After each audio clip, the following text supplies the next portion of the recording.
नमस्कार सबाइके अनेक दिन पर छोट्ट एक ब्लग नहीं आइलाम। तो ब्लगटा एकदम छोट्ट, सबाई तो मनोजित कथागुलो शुनबे। किछुदिन जाबत आमी असुस्थ छिलाम, तो आमार मनटाও बेशी खाराप छिलो, कारण असुस्थ होवार कारणे संसारे कोनो काजे भालो मतो करते पारछिलाम ना। ओषुध खाওয়ার पर प्रचुर दुर्बल हये जेताम। तारपर गिये आमार अनेक सबकिछु खाওয়া बंध हये गेछिलो, शुधु निरामिष एकदम हालका मशला कम दिए सब्जी टब्जी खाওয়া। तो एर मध्य বাচ্চারা অনেক যন্ত্রণা দিত। একজনের পরীক্ষা শেষ করে তারপর গিয়ে আবার এখন সামার ভ্যাকেশন দিয়ে দিল, আরেকজনের ছোটো জনের পরীক্ষা চলছে এখন। তো ঘরে মাস্টার আসার কারণে আমি ঠিকমতো ভিডিও দিতে পারি না। তো জানো, তোমাদের কাছে একটা প্রশ্ন, তোমরা একটু আমাকে প্রশ্নটা ঠিক করে বলবে। যখন কোনো দোকানদারে বাকি দেয়, মানে কতটা বুঝে, যখন কোনো দোকানদার দোকান দেয় সেখানে অনেক কাস্টমার আসে, কিছু মানে হাতে হাতে টাকা দিয়ে নিয়ে যায় আর কিছু লোক বাকি দিয়ে নিয়ে যায়, খাতায় লিখে রাখে। তো তুমি কি যখন কাউকে কাস্টমারকে বাকি দেবে, তখন তুমি কাস্টমারকে বাকি দেওয়ার আগে কি তুমি তার ফ্যামিলি, বউ, হাজব্যান্ড, বউ, তারপর গিয়ে তার সন্তান, মা বাবা সবাইকে জিজ্ঞেস করে দেবে, না যে এনেছে তাকেই দেখে বা যে হ্যাঁ আপনাকে দিচ্ছি, টাকা লিখে রাখছিস, আপনি দিয়ে যাবেন? আপনি কোনটা বলবেন? আপনি কি আপনি ওই কাস্টমারের ফ্যামিলি সবাইকে দিয়ে বাকিটা দেবেন, না শুধু কাস্টমারকে দেখে বাকিটা দেবেন? আপনারা আমাকে বলুন। এই ঘটনাটা আমার সাথে ঘটেছে কিছুদিন আগে। একজন লোক আমার থেকে কাছে টাকা নিয়ে গেলো, কিন্তু টাকাটা ঠিকমতো সময়মতো ফেরত দিতে পারছে না। আমি অনেক দিন ধরে বলছি দিতে, ও হচ্ছে না বা আমাকেও দিচ্ছে না, তবু আমি কিছু বলিনি।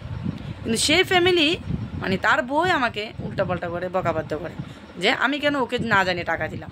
আরে ব্যাংকে গেলে যখন কাউকে টাকা দেয়, পুরো ফ্যামিলি বলতে কি সবাইকে জিজ্ঞেস করে টাকা দেয় না? যে যায়, যে অ্যাপ্লিকেশান করে, যার নামে টাকাটা উঠে ওকে দেয়। আপনারাই বলুন।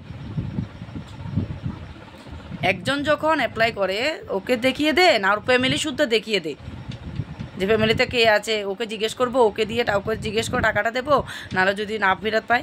এরকম কি হয়? আমার মনে হতো এমন হয় না। কি করে আমি টাকা দিলাম, টাকা ফেরত দিতে পারছে না, আবার বড় বড় কথা, আবার বলে কি আমার বাড়িতে লোকটা মানে আমার জামাই আসে না আসেন। আরে আমি যখন টাকা পাবো অবশ্যই আসবে। যখন আমার থেকে টাকাটা নিয়েছিল তখন তো এসেছিলো। টাকা তো দিতে পারছে না, ঠিক আছে, অসুবিধা আছে, আবার অসুবিধা আছে। তো এখন ভাবলাম যে হ্যাঁ কিছুদিন পর দেবো। আপনি যখন টাকাটার জন্য ফোন করবেন তখন ওই মহিলাই কি ভদ্র মহিলা, আগে জানতাম ভদ্র, এখন দেখছি আসলে তারা মা বাবার ঘরে কি জানি একটা জন্মগ্রহণ করলো, এখন বুঝতে পারছি। আগে সবাই বলতো যে এরকম লোকের সাথে মিশলে মানুষ তোকেও খারাপ বলবে, এখন বুঝতে পারছি আসলে মানুষের ওই মানুষটার মানে আগে পিছনে যে লোকগুলি, মা বাবার কেরিয়ারটা, ওদের মানে গোষ্ঠীগত ধাপটা, ওটাই খারাপ। আমি এতদিন বুঝতে পারিনি, এখন বুঝতে পারছি। কারণ এতদিন তো ভালো ভালো কথা বলছিল, টাকা নিয়েছিল, টাকা ব্যবহার করেছে, নিজের সংসারের কাজে ব্যবহার করেছে, নিজের ঘোরাফেরার কাজে ব্যবহার করেছে, নিজের স্বার্থের কাজে লাগিয়েছে। যখন এখন দিতে পারছে না, আমি যখন টাকাটা খুঁজছি, যখন দোকানদার কাস্টমার আপনাকে খুঁজবে, তখন দেখবেন আপনাকে গালিগালা করবে, গালাগালি করবে, নয়তো বা আপনার চরিত্র নিয়ে গালিগালা করবে। কারণ কেন? টাকাটা তো দিতে পারছে না। তো যেহেতু টাকাটা দিতে পারছে না, ও তো সবার কাছে বড় হতে হবে, তো আপনাকে কীভাবে ছোটো করবে?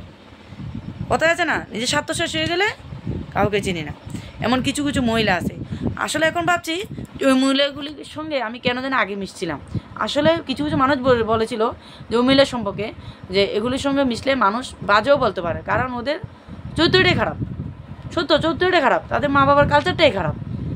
কিন্তু আমি তো আগে বুঝিনি, ভাবলাম যে সবাই সমান হয় না। এখন ভাবলাম না, ঠিকই, মানুষগুলো ঠিকই বলেছিল, ওই মানুষটা ওই রকমই। এখন বুঝতে পারছি, কারণ ওদের আমি তো ভালো ব্যবহার করলাম না, উনি আপনার সাথে টোটালি খারাপ ব্যবহার শুরু করবে। কারণ নিজের দোষটা চাপা দেওয়ার জন্য, কথায় আছে না, নিজের দোষ চাপার জন্য সবসময় উপরে থাকবে। ওই লোকটাই এরকম। আবার আমাকে বলে যে আমি ভালো না, আমি খুব খারাপ, আমি না ওকে না জানিয়ে ওর হাজব্যান্ডকে টাকা দিলাম। আরে আমি যখন দোকান দেব, দোকানে যখন কাস্টমার কোনো মহিলা আসবে আমার থেকে সবসময় জিনিস নিয়ে গেলো, আমি কি মহিলাকে টাকা জিনিস দেওয়ার সময় আমি জিজ্ঞেস করবো যে তোমার জামাইকে নিয়ে আসো, তোমার শ্বশুরশাশুড়িকে নিয়ে, তোমার হাজব্যান্ডকে নিয়ে আসো, বা তোমার সন্তানকে নিয়ে আসো, ওকে বলো তোমাকে টাকা দেবো? আমার জানা মতো তো এরকম হয় না। তোমাদের যদি হয় এরকম, আমার কথাটার মধ্যে ভুল থাকে, তাহলে একটু কমেন্ট করে জানাবে। আসলে কথাটাগুলো বড় বড় করছি, কিন্তু আমার খুব খারাপ লাগছে, শরীরটা অসুস্থ অনেক দিন ধরে। এমন কিছু কিছু মহিলা আছে বলে না, যার চরিত্র ঠিক নেই অন্য তো কি চরিত্র ভালো করবে। নিজে যখন অন্য পরপুরুষের সঙ্গে ঢুলাঢুলি করে তখন কিছু হয় না, আর যে মাত্র সে জামাই যখন কারোর সঙ্গে একটু ভদ্র ব্যবহার করে, ভালো ব্যবহার করে, তখন জামাইটা খারাপ হয়ে যায়। আর বউ যখন অন্য পুরুষদের সঙ্গে ঢুলাঢুলি করে, এক রুমের থেকে আরেক রুমে, অন্যখান থেকে এখান থেকে ওইখানে গিয়ে ঢুলাঢুলি করে, নাচনাচি করে বাইরে পরপুরুষের সঙ্গে, তখন তাদের কিছু হয় না, ওরা চরিত্র হয় না, ওরা ভালো। আর পুরুষ লোক যখন সবার সাথে ভালোবেসে ভদ্র ব্যবহার করে বাইরে মহিলা বা পুরুষ সবার সঙ্গে, তখন ওইটা খারাপ হয়ে যায়। খুব খারাপ লাগছে, মানে এত বুঝিনি, মানে মহিলা যে এত খারাপ, আসলে এখন বুঝতে পারছি। ওর চরিত্রটা, ওর মন তো খারাপ, ওর ভাষা ব্যবহার তো খারাপ, ওর চরিত্রটাও খারাপ, এখন বুঝতে পারছি।